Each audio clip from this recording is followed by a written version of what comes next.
मुसीबत आती है तो उसको सारे दोष नजर आते हैं।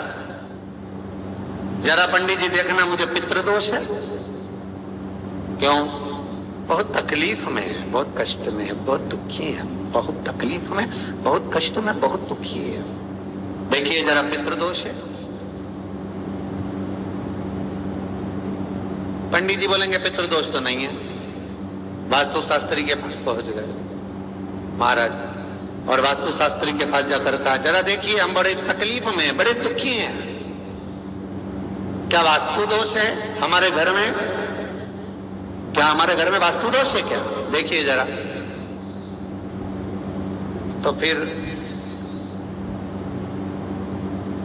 वास्तु शास्त्र ने कहा घर में भी कोई वास्तु दोष नहीं। तो फिर इतना दुख कैसे है,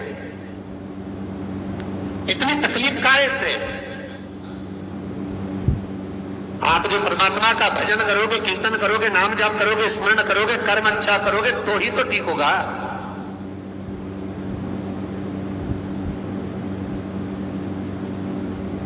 महाराज जरा देखो, हमारे घर में कोई दोष तो नहीं है वास्तु का? वास्तु दोष नहीं है। अब पितृ दोष नहीं है, वास्तु दोष नहीं है, फिर का एक काम करो, हम बड़े तकलीफ में हैं, जरा हमारी जन्म पत्रिका देखो, जरा जन्म लग्न देखो, जन्म पत्रिका देखो, पत्रिका में तो दोष नहीं है। अरे भाई, जब व्यक्ति का मुसीबत का समय आता है, दुख का समय आता है, तकलीफ का समय आता है, तो वो पितृदोष देखता है, वो वास्तु दोष देखता है, वो पत्रिका में दोष देखता है कि कारण क्या है मुसीबत का। बस दिक्कत एक ही है कि वो अपने कर्म में दोष नहीं देखता कि मेरे ये पितृदोष, ये वास्तु दोष, ये सारे दोष तो बात के हैं, पर सबसे पहला दोष है कि जो कर्म करा है वो कैसा करा, उसके अनुसार मुसीबत आई है, उसके अनुसार हम दुख झेल रहे हैं। बार बार कहा जाता है, मत बुरे कर्म कर बंदे वरना पछताएगा, भगवान की आंखों से तू बच नहीं पाएगा, तू बच नहीं पाएगा। हम दोष देख रहे हैं, हमने पितृदोष दिखवाया, हमने वास्तु दोष दिखवाया, हमने पत्रिका में दोष दिखवाया। मेरा एक निवेदन करबद्ध है, जब आपके ऊपर मुसीबत जब आई है, दुख जब आया है, तो अपने पूर्व के किए हुए कर्म का भी दोष निकालो कि क्या कर कर आए।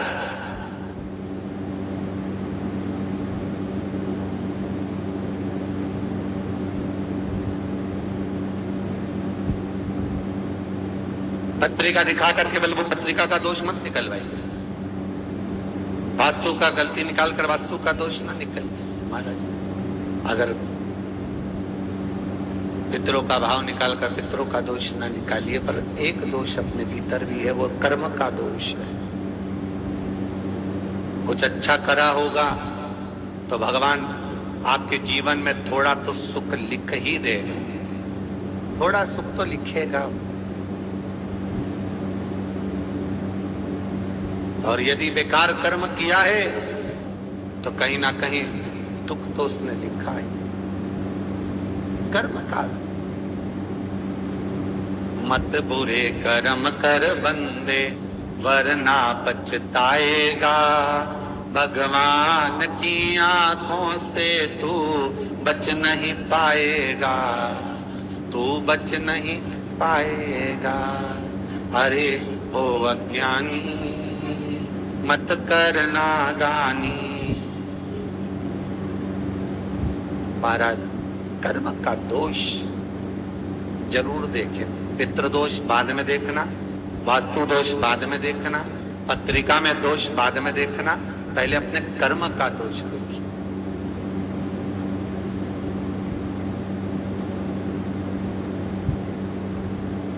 फिर निवेदन करेंगे, बार बार कहते हैं कि भगवान की भक्ति में डूबो, शिव का स्मरण करो, भगवान का स्मरण करो, राम का, कृष्ण का, तुम्हारी मर्जी पड़े उसका स्मरण करो, पर करो क्यों?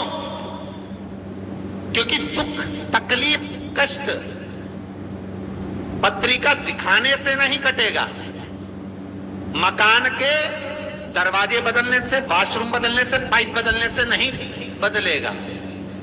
दुख तकलीफ तुम 50 बार वास्तु को भी बदल कर देख लेना, फिर भी दुख और तकलीफ, कष्ट नहीं, ये कष्ट समाप्त नहीं होगा, दुख और तकलीफ समाप्त नहीं होगी। किसी से तुमने बेवकूफ बनाकर, मूर्ख बनाकर, किसी को व्यापार में, व्यवसाय में, कोई काम में किसी को मूर्ख बनाकर, बेवकूफ बनाकर, सीधा था समझ नहीं पाया, उससे तुमने 10,000, 20,000, 1 लाख, 2 लाख, 5 लाख, 10 लाख तुमने ले तो लिए और खुश भी हो गए कि मैंने उससे ले लिए।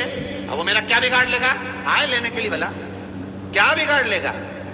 और वो आया, उसने कहा भैया तुमने मेरे पैसे ले रखे, दे दो ना।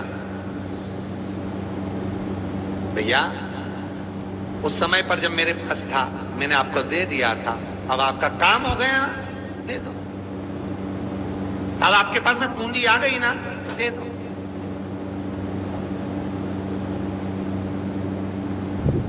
बहुत ध्यान दीजिए महाराज, 2 तरह का पैसा होता है। एक व्यक्ति ब्याज पर देता है ना ब्याज पर, कि तुम ये रुपया ले जाओ, हम तुमसे इतना ब्याज लेते रहेंगे, बाद में मूल दे देना। और एक व्यक्ति वो होता है जो अपनेपन से, प्रेम से, अपनी करुणाता से, अपनी पहचान से, अपने हृदय से, अपनी चित्तवृत्ति से, अपने दिल से जब प्रेम बढ़ जाता है, स्नेह बढ़ जाता है, तो कह देता ले जा 2 लाख, 4 लाख, 5 लाख, काम निकाल ले, बाद में दे देना। पर व्यक्ति इतना विचित्र हो जाता है कि जिससे ब्याज पे लिया है उसका तो पूरा ब्याज देता रहता है, और जिसका बेचारे का देना है उसका दे ही नहीं पाता।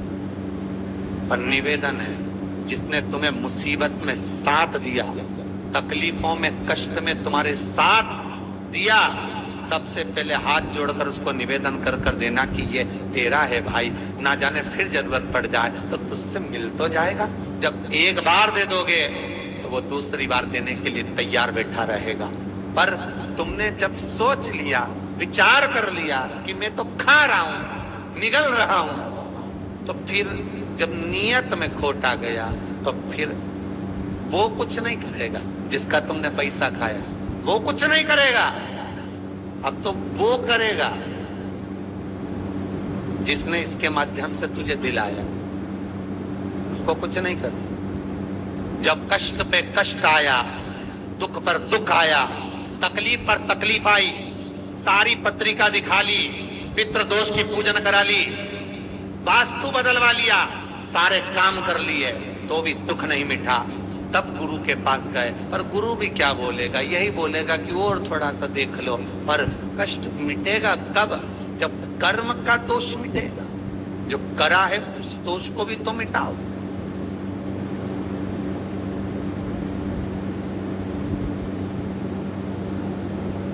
विचार करना, पांडवों पर कितनी कितनी तकलीफ आई, कितनी तकलीफ आई पांडवों पर। लाक्षागृह में आग लग गई, पर भगवान किसी रूप में आकर बता दिए कि आग लगने वाली है, सुरंग बनवा दी, बाहर निकलवा दिया। दुख तो आया था ना। पूरे वन में जब तक पांडव रहे, तकलीफों पे तकलीफ भोगते रहे, हर बार तकलीफ सब भोगा, पर भगवान पर विश्वास था, क्योंकि माता कुंती ने कहा था कि कर्म के लेख को शिव काटता। भगवान ब्रह्मा उतना ही देंगे जितना तुम्हारी लेखनी में लिखा है, भगवान विष्णु उतना ही देंगे जितना तुम्हारे भाग्य में लिखा है। पर भगवान शंकर तो कुछ नहीं देखते, ना लेखनी, ना कर्म, ना भाग्य। उन्होंने कहा अपना है, दे दो, उठा के उठाओ, दो। क्या सोचना, क्या विचारना, क्या करना, दे। फिर नहीं सोचा, फिर नहीं विचारा।